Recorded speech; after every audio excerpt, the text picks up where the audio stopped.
halo dengan perusahaan ini, lingkungan yang banyak support sistemnya gitu-gitu. Jadi yang banyak bisa buat diajak diskusi, jadi enak buat diajak diskusi, terus enak buat diajak kerjasama gitu-gitu. Kamu harus percaya kamu bisa gitu, kamu bisa SAR gitu, pasti bisa kok gitu, tenang aja nggak apa-apa.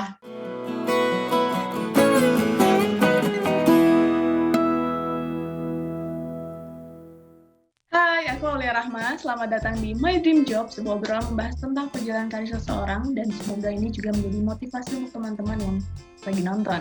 Nah, di episode kali ini, narasumber kita yaitu Sarah. Dia bekerja di salah satu perusahaan fintech di Indonesia, posisinya sebagai support operational. Oke, hai Sarah. Hai Rahma. Apa kabar? Baik. Gimana Rahma? Baik juga nggak? Baik dong. Habis liburan ya? Iya nih, panjang banget, sumpah penat sih. Oke, balik lagi kerja nih sekarang. Sebenarnya udah dari kemarin sih, Mak. Kebetulan nggak dapet, kalau aku sih emang nggak ngambil cuti sih, abis nanti kan. Oh, iya. Rah, berarti kamu nih di salah satu fintech ya di Indonesia, perusahaan fintech. Nah, mungkin orang awam kurang tahu nih support operasional itu seperti apa pekerjaannya sih. Secara singkat aja sih. Oke, kalau bagian operasional support itu sendiri tuh kalau misalnya kalau kalian tahu kayak perusahaan besar gitu, misalnya kayak e-commerce atau fintech, perusahaan fintech lainnya itu kan mesti ada tuh bagian customer service gitu kan, kayak ada bagian call center, bagian email, terus sama agent live chat. Nah, itu tuh sebenarnya mereka tuh masuk ke dalam rangkaian operational support gitu loh, jadi satu gitu. Nah, dikarenakan kalau aku sendiri tuh dari perusahaan fintech gitu kan, jadi di sini ada kayak transaksi. Nah, transaksi ini pun nanti itu bagian juga masuk dari bagian operational support sendiri gitu loh. Nah, gitu cara singkatnya ya. Kalau yang belum tahu nih background pendidikan kamu, boleh di-share nggak? Kalau aku sendiri sebenarnya kalau background pendidikan pas kuliah tuh aku ngambil manajemen fakultas ekonomi dan bisnis. Terus kalau manajemen sendiri itu kalau di fakultasku tuh dibagi jadi 3 lagi, ada pemasaran, keuangan, sama SDM. Nah, kebetulan tuh aku fokusanku tuh ngambil bagian pemasaran itu sendiri gitu. Oke, jadi terkait ya dari jurusan sama pekerjaan saat ini. Kalau terkaitnya mungkin kalau ke bagian marketingnya mungkin nggak ada sih, Mbak. Cuma kalau bagian relationship with customer atau klien tuh mungkin ada sih, bisa diambil sedikit di situnya sih. Oke. Nah, ini di sini sejak tahun berapa? Kalau aku di sini belum ada 1 tahun ya, jadi aku masuk tuh kalau nggak salah bulan September 2021 kemarin, jadi masih tahun lalu gitu. Nah, sebelum ke pertanyaan selanjutnya, aku mau sedikit main games lah. Pernah atau nggak pernah? Oke, bentar aku share screen ya. Oke. Nah, pertanyaan pertama, pernah nggak pernah sih mungkin salah kostum pas ke kantor kalau WFO mungkin, atau pas saat online meeting misalkan ada dress code nih suruh pakai ini, atau gimana? Belum pernah sih sampai saat ini, dikarenakan aku juga salah satu perusahaanku itu salah satu fintech buat WFH gitu kan, jadi belum ada yang namanya salah kostum. Oke. Berarti masih aman ya? Masih aman. Oke, next. Pernah nggak buntu saat ngerjain suatu kerjaan atau suatu project? Pernah, sering, karena ini tuh sebelumnya tuh sebelum aku masuk ke bagian operational support sendiri tuh kerjaan sebelumku tuh nggak ada hubungannya sama bagian operasional sama sekali. Jadi bener-bener aku nggak punya pengalaman atau experience di bagian operasional gitu, jadi buntu pasti ada sih kayak gitu. Nah, biasanya cara nanganin pas lagi buntu, misalkan refresh apa gitu kegiatannya?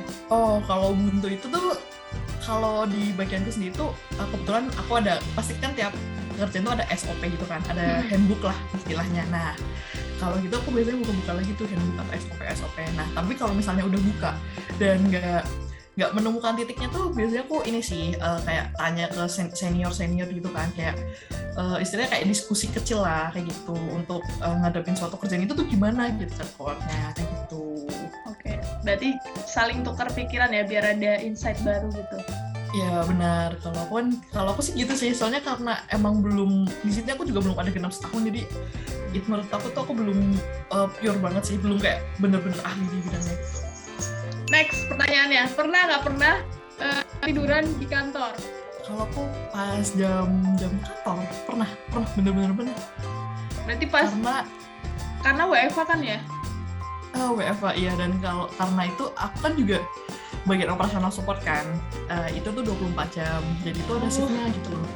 Nah aku tuh pernah pas dapet baru kemarin tuh pas puasa gitu kan, dapet shift pagi midnight sih, kalau di aku sebenarnya shift midnight kan, jadi dari malam jam 9:30 sampai jam 6:30. Nah itu kalau udah jam subuh tuh udah rawan sih, itu kayak pernah terlap sedikit dong sih, udah habis itu tersadar kembali sih. Oke, pertanyaan selanjutnya, pernah nggak pernah nih nggak mandi saat ke kantor atau mungkin pas online meeting? Pernah banget. Sering sih, sering banget. Nggak sering juga sih, kayak pokoknya pasti pernah, karena kan kayak kalau masuk atau misal pagi gitu kan, dapat shift pagi itu bener-bener yang kayak baru bangun atau malah kadang agak telat dikit berapa menit gitu, itu tuh bener-bener kayak baru bangun langsung kerja kayak gitu, paling cuma cuci muka. Berarti pernah banget ya, karena situasi yang sekarang. Kondisional sih itu sih, pernah. Oke, pertanyaan terakhir. Pernah atau nggak pernah telat pas online meeting pas WFH ini? Nggak pernah sih. Oke, berarti on time ya anaknya ya? On time, kebetulan karena ya emang on time sih. Jadi walaupun on time pun mesti ada aja yang telat gitu kan. Jadi ya udah kayak panjang gitu. Nah, itu dia sedikit games, pertanyaan pernah nggak pernah untuk Sarah. Nah, ngomongin tentang jobnya Sarah, ini boleh dijelasin sedikit nggak tentang alur kerjanya gimana, biar mungkin teman-teman kebayang atau mungkin yang pengen tertarik di posisi ini gitu.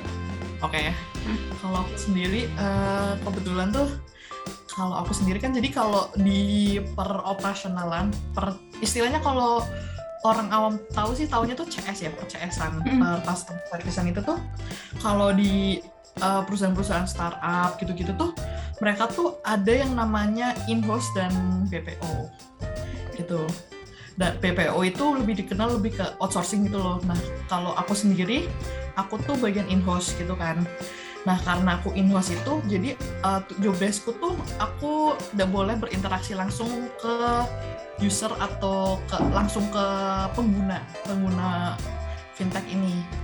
Jadi aku tuh adalah job desk-ku tuh adalah eskalasi dari agent BPO atau biasa kita sebut L1, layer 1, itu nanti dari L1 ini eskalasi ke kita, tim in-house atau biasa disebut L2. Nah, kalau abis itu nanti dari L2 ini baru eskalasi ke tim terkait dengan permasalahan-permasalahan yang dihadapi sama user-user pengguna kita, kayak gitu. Nah, berarti ini kan selama ini WFH atau pernah juga ke kantor? Aku full WFH dari awal masuk sampai saat ini, aku full WFH. Misalkan untuk ini kan selama ini WFH, kalau suasana kerja atau mungkin budaya kerja yang ada di tempat kamu tuh gimana sih? Kalau dari aku sendiri sangat sebenarnya sangat bisa dibilang sangat sehat ya. Untuk sesama divisiku, sesama bagianku itu benar-benar sehat-sehatnya itu kenapa? Karena tadi yang kayak aku bilang, ketika aku memang lagi dalam kesusahan atau aku tuh benar-benar kayak udah buntu nih dalam melakukan sebuah ada case atau kasus gitu tuh, itu tuh aku bakal langsung nanya sama senior gitu loh. Nah senior itu tuh yang langsung bakal ngasih tahu kita loh, kayak ini tuh harusnya gimana eskalasi yang benarnya atau flow-nya itu gimana gitu. Nah dan di sini tuh yang enaknya juga atau yang positifnya lah istilahnya itu tuh, kalau kita ngelakuin kesalahan tuh nggak langsung kayak langsung dikasih SP1 gitu atau langsung dikasih istilahnya kayak teguran gitu tuh nggak. Jadi pasti diomongin baik-baik gitu loh, dicari jalan keluarnya juga gitu. Nah kalau di sini tuh lebih ke kalau lingkungannya tuh bener-bener, kalau menurut aku tuh bener-bener kayak lingkungan yang banyak support sistemnya gitu-gitu, jadi yang banyak bisa buat diajak diskusi, jadi enak buat diajak diskusi, terus enak buat diajak kerjasama gitu-gitu, kayak gitu sih. Jadi bener-bener nggak ada toxic lah kalau istilah anak sekarang mah gitu ya. Berarti gitu. Teamworknya ini kuat, termasuk yang kuat ya. Oke, Nah, berarti udah selama hampir setahun ya di sana? Setahun kurang 3 bulan 4 bulanan deh kayaknya. Oke, berarti pernah ada pengalaman unik nggak atau pengalaman dapat case apa gitu? Banyak sih, banyak banget. Kalau case unik tuh banyak sih, kayak apa ya, ada yang tiba-tiba, kalau dulu kan pas zaman awal-awal aku masuk operasional tuh masih dibagi-bagi gitu loh. Jadi jobnya itu tuh kayak backup gitu loh istilahnya. Kalau di istilah kita tuh backup jadi saling backup gitu loh. Jadi kayak nanti ada pembagiannya kayak dari jam sekian sampai jam sekian aku harus pegang chat, terus dari jam sekian dari sekian aku harus pegang call, dari jam sekian sampai sekian aku harus pegang email kayak gitu. Nah, ada kejadian unik pas aku megang call sih, kayak tiba-tiba tuh kayak ada user nanya kayak, halo, dengan perusahaan ini, perusahaannya benar, namanya benar kayak perusahaan ini, iya kak, ada yang bisa dibantu gitu kan. Terus tiba-tiba, iya mbak, ini saya mau pesen sepatu. Hah? Itu aku kayak langsung, mohon maaf kak, bisa diulangi untuk kendalanya kan gitu kan. Terus iya mbak gitu, ini perusahaan ini kan. Iya benar kak gitu. Iya, saya mau pesen sepatu gitu. Aku tuh bener-bener kayak langsung tiba-tiba nge-lag gitu, kayak diem gitu kan. Sudah, habis itu mohon maaf kak, untuk saat ini perusahaan kami tidak bergerak di bidang sepatu, namun perusahaan kami bergerak di bidang fintech dengan gini gitu kan. Nah, terus ya udah, terus kayak, loh ini tuh bukan perusahaan sepatu ya mbak? Bukan kak, mohon maaf. Lah gimana gitu? Yaudahlah, saya nggak jadi gitu. Jadi kayak Dia marah. Gimana? Aku juga nggak ngerti. Itu tuh sampai aku selesai megang call tuh aku sampai browsing tuh nama perusahaannya, kayak perusahaan PT ini sepatu gitu kan, perusahaan sepatu PT ini. Itu tuh nggak ada, tapi nggak tahu kenapa tiba-tiba kayak sepatu gitu kan. Nah aku nggak ngerti kayak gitu kan. Terus ya udah, terus habis itu orangnya main tutup aja kayak marah-marah sendiri, lah gimana kok bukan sepatu gitu kan. Aku makanya bingung. Di situ aku benar-benar langsung ngeblank kayak, sepatu jauh amat, kayak perusahaan fintech sepatu gitu, terus nggak ada gitu. Makanya udah gitu kan, gitu doang. Itu unik sih, kayak langsung oke gitu kan. Terus ada lagi satu gitu kan, nggak ngerti itu tuh, padahal aku udah nyebutin nama tuh kayak selamat pagi, dengan Sarah yang bisa dibantu gitu. Itu tuh jelas banget, tapi itu tiba-tiba kayak, iya mas, ini nih kendala saya gini mas gitu loh. Sampai akhir itu dipanggil mas, padahal tuh si orang yang nelfon tuh kayak udah selesai kan, case-nya udah selesai, padahal udah selesai, kayak iya terima kasih gitu, ini dengan siapa ya, dengan kak siapa gitu. Terus kayak aku nyebutin lagi yang kayak dengan kak Sarah kak gitu. Terus kayak, oh ya terima kasih ya mas gitu. Jadi kayak gimana, kayak udah jelas-jelas gitu namanya gitu. Terus ya udah, itu tuh unik sih, kayak aku apa suara Aingap yang terlalu cowok atau terlalu ngebus, kayak kenapa mas gitu ya, apakah saya gagal menjadi seorang cewek gitu kan. Ya udah, ini termasuk pekerjaan yang menguji kesabaran banget ya. Banget sih. Dulu pas aku masih berinteraksi dengan pengguna, itu tuh bener-bener menguji kesabaran banget. Kayak ada yang suaranya nggak jelas gitu kan, ada yang kita ngomong pelan tapi dikira yang banter. Wah itu benar-benar menguji kesabaran sih dulu, tapi sekarang udah nggak sih. Nah ini salah satu yang aku pengen tanyain juga nih, kalau misalkan chat di aplikasi tersebut misalkan ya, itu kan kadang ada chatbot, itu pakai sistem atau customer-nya jawab langsung, customer service sih. Kalau kita chatnya lagi banyak atau lagi ini ya, peningkatan gitu, karena beberapa kasus misalnya ada gangguan sistem atau apa, itu pasti ada bot gitu. Tapi botnya itu tuh bot yang menanyakan kendala gitu loh. Jadi biar langsung tereskalasinya tuh langsung jelas gitu loh. Jadi kan kayak tadi yang aku sebutin di awal, kita tuh ada L1, ada L2. Nah, jadi kalau misalnya nanti si user ini nanya kemana, itu tuh biar bisa langsung kita eskalasi. Apakah itu tidak perlu dieskalasi ke L2, jadi bisa diselesaikan di L1, atau itu harus langsung atau itu harus langsung dieskalasi ke L2 gitu loh, yang butuh penanganan tim terkait begitu. Jadi itu emang harus kalau bot pasti ada bot gitu. Cuma nanti kalau udah di-assign ke per L1 L2 itu nggak ada bot lagi, udah langsung ke ke CS gitu. Di tim kamu ada berapa orang untuk nanganin kayak gitu? Kalau aku kan sekarang tuh aku bagian eskalasi. Di tim eskalasi sendiri itu mungkin lebih dari 15 orang, ada 15 gitu. Berarti memang perlu banyak untuk ini operasional.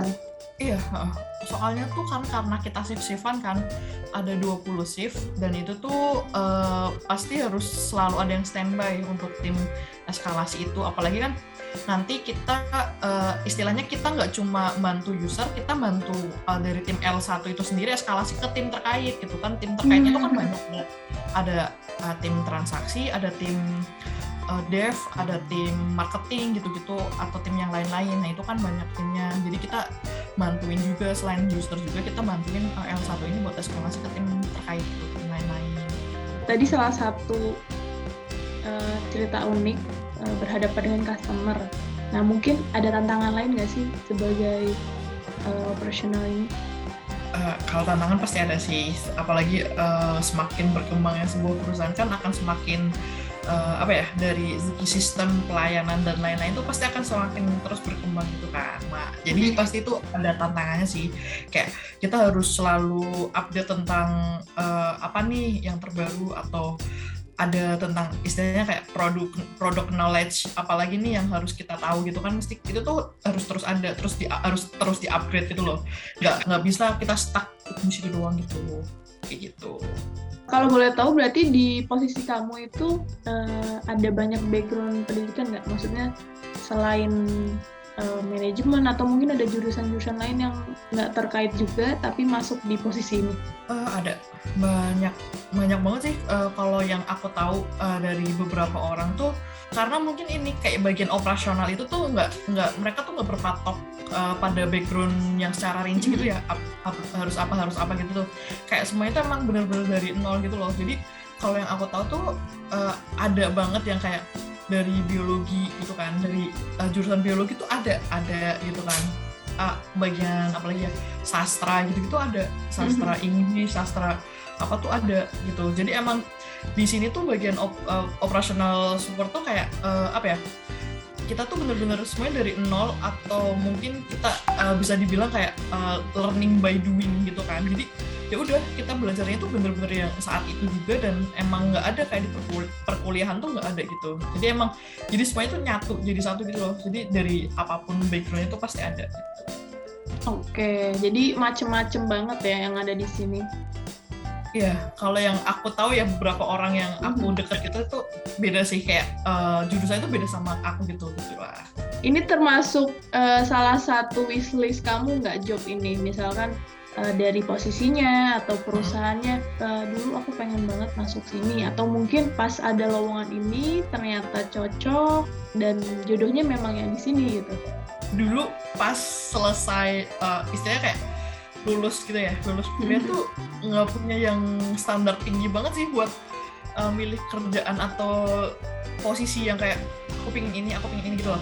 Dulu tuh pas aku istilahnya pas aku lulus kuliah tuh kayak dalam diri aku tuh kayak apapun nanti kerjaanku itu tuh bakal aku coba gitu loh, entah itu mau selain sama backgroundku atau enggak, sefrekuensi atau enggak, ya udah aku jalanin gitu loh. Nah terus abis itu sebelumnya kan aku memang udah sebelum di perusahaan itu aku kerja di perusahaan sebelumnya, tapi itu outsourcing. Di situ tuh aku bener-bener nggak cocok, maksudnya nggak cocoknya itu lebih kayak bukan ke kerjaannya ya. Kalau kerjaannya aku sebenarnya cocok, cuma lebih ke lingkungannya tuh aku nggak cocok. Habis itu karena emang udah dari lingkungan aku nggak cocok, aku tuh di situ kayak pingin jadi ada kayak rasa ingin cepet keluar gitu loh, kayak aku harus kayak keluar dari lingkungan ini tuh gimana caranya gitu kan. Tapi aku nggak mau nganggur gitu. Ya udah, jadi soalnya kalau nganggur takutnya tuh jadi keenakan gitu kan. Jadi kayak jadi leleh gitu kan. Ya udah. Nah terus sembari aku kerja itu tuh aku tetap cari-cari lagi. Nah terus ketemulah sama perusahaan salah satu ini. Di situ tuh benar-benar yang kayak aku dikasih tahu tuh sama bagian HR sama SPV-nya tuh kayak job desk di sini tuh nanti kamu bakal istilahnya kayak kutu loncat gitu loh. Jadi kayak kamu akan ditaruh di bagian ini, nanti beberapa jam kemudian ke bagian ini, beberapa jam ke bagian ini. Nah di situ tuh aku kayak dengan ya udah kayak aku ya udah siap gitu kayak oke, nggak masalah gitu, karena memang dasarnya tuh aku pengen banget keluar dari kerjaan aku sebelumnya. Nah yaudah kan, jadi di situ nah berlalu pokoknya setelah rekrutmen itu yaudah kan, masuk lolos, terus yaudah kayak aku bener-bener gak ada background call center, customer service, bagian operasional tuh bener-bener aku nggak ada. Nah terus di situ tuh bener-bener kayak dari nol aku belajar tentang product knowledge perusahaanku gitu kan, SOP dan handbook itu tuh aku baca-baca gitu-gitu. Nah ya yang kayak aku tadi sebelumnya bilang gitu, itu tuh di sini tuh kayak lingkungannya tuh bener-bener kayak saling support gitu loh, jadi enak gitu loh. Kalau ketika emang kita nggak tahu, kita nggak bisa, kita tuh saling nanya gitu kan. Dan kalau kita salah pun kita tuh nggak akan langsung yang dimarahin di depan publik atau di depan orang-orang gitu, nggak, tapi kayak kita bakal ditanyain dulu kayak kamu kendalanya kenapa nih di sini, kok bisa kayak gini gitu, masalahnya gimana. Nah itu makanya yang bikin aku kayak suka di sini kan, kayak mulai pertamanya emang susah, tapi karena aku udah suka sama lingkungannya, aku udah kayak nyaman, itu tuh jadi kayak mengalir gitu aja nih, kayak ngalir ya udah. Jadi kayak apapun yang aku kerjain tuh nggak ada rasa takut buat salah gitu loh, karena feelingnya tuh kayak kalau aku salah ya udah aku emang salah, tapi nanti akan diperbaiki gitu loh, karena memang di sini tuh kayak istilahnya tuh kayak kalau aku salah aku bakal masih kayak ada kesempatan gitu loh buat memperbaiki, dan itu kayak emang aku pakai bener-bener buat memperbaiki, jangan sampai salah lagi gitu sih, kayak gitu doang. Itu termasuk wishlist kamu atau nggak, posisi atau perusahaan ini mungkin? Dulu tuh sama sekali nggak mau sih. Dulu tuh aku pernah nggak mau kayak ngehindarin bagian ini kan, bagian job ini, karena aku tuh orangnya tipe grogi kalau ketemu orang yang nggak dikenali gitu. Tapi karena lama-lama ya harus dibiasakan dan terbiasa, jadi ya udah kayak biasa aja gitu. Kalau dream sih enggak juga sih, nggak masuk wishlist gitu sih, karena emang dari awal tuh aku nggak pernah nargetin untuk masuk ke satu posisi yang kayak aku tuh harus jadi bagian ini enggak sih kayak gitu. Cuma kalau perusahaan impian ada kayak gitu, kayak dulu tuh aku pengen banget masuk ke bagian perbankan gitu kan, itu ada, cuma kalau bagian apanya rincinya nggak ada. Cuma kalau aku pengennya terjun di perbankan, udah gitu aja gitu. Tadi udah dijelasin secara banyak banget pengalaman-pengalamannya. Nah, mungkin dari Sarah ada kata-kata atau mungkin motivasi yang selalu dipegang sampai saat ini itu apa gitu? Kata-kata sih nggak ada ya. Kalau kata-kata khusus paling jadi diri sendiri, misalnya apa sih, love yourself gitulah. Apapun yang kamu lakuin tuh, yang pertama kamu harus percaya kalau diri kamu tuh pasti bisa gitu loh. Jadi kayak pasti kamu bisa, walaupun itu tuh kayak ini tuh bukan ranahku gitu loh, tapi kamu harus percaya. Maksudnya kalau kamu percaya diri kamu bisa, kamu bakal bisa ngelakuin itu. Tapi kalau kamu dari awal udah meragukan diri kamu sendiri, meragukan kayak aduh kayaknya aku nggak bisa deh, itu tuh bakal masuk ke mindset gitu sih. Kalau selama aku ini ya, yang aku anut di sini itu tuh kayak gitu. Pas awal-awal emang kayak aduh gimana ya nanti kalau aku gini gitu, gimana nanti kalau aku nggak bisa ngerjain ini, atau aku nanti selalu kena teguran gini-gini. Itu tuh berpengaruh banget sih. Tapi semenjak itu kan awal-awal, tapi semakin kesini kayak coba buat kayak yakinin diri sendiri kalau pasti bisa gitu. Karena emang kalau setiap aku diskusi sama senior gitu, mesti kayak udah nggak apa-apa gitu, kamu harus percaya kamu bisa gitu, kamu bisa saat gitu, pasti bisa kok gitu, tenang aja, nggak apa-apa, pelan-pelan gitu. Nah jadi di situ mulai kayak love yourself, terus pokoknya percaya sama diri kamu sendiri kalau kamu tuh bisa ngelakuin itu semua. Iya bener banget sih Rah itu, karena percaya sama diri sendiri, dan pastinya di kerjaan kita akan dibantu sesama sih, maksudnya akan ada support dan pastinya teamwork gitu ya, nggak akan kerja sendiri gitu. Iya benar-benar. Mungkin untuk yang tertarik atau lagi cari kerja, atau mungkin pengen juga kerja di perusahaan seperti fintech kayak gini, apa sih skill yang harus mungkin mereka punya, atau skill yang harus dikembangkan untuk masuk di perusahaan ini atau mungkin masuk dalam posisi Sarah saat ini? Kalau secara rincinya kiat-kiatnya sih aku nggak bisa ngasih tahu ya, karena tiap orang kan punya skillnya masing-masing, punya kelebihan dan kekurangan masing-masing sih. Jadi kalau kata aku sih selagi ada peluang, ada usaha juga, ya udah harus dicoba gitu loh. Jadi selama itu kamu yakin bisa, ya udah kenapa enggak gitu loh. Jadi dicoba aja. Ketika kamu emang udah yakin kamu bisa dan kamu mau, ya udah dicoba aja. Jadi kalau untuk saat ini sih kalau untuk diri aku sendiri, standar itu tetap boleh ada. Cuma kita juga harus bercermin sama diri sendiri gitu loh. Apakah standar itu tuh udah pas buat kita atau enggak gitu. Tapi kalau misalnya memang standar itu emang udah pas, ya udah dikejar aja. Emang kamu punya standar kayak gitu, ya udah mau gimana lagi gitu. Kayak ya udah harus kamu kejar, kamu harus berusaha buat dapet standar kamu tuh, kayak gitu aja sih. Oke, nice banget. Oke, thank you banget Ra, udah hampir 20-30 menit ini sharing-sharing bareng kita. Nah, ada sedikit apresiasi buat Sarah. What is this? Tada! Nanti aku kirim juga. Mantap nih. Ini aku share di LinkedIn juga ya. Kalau LinkedIn kayaknya nggak kepake ya.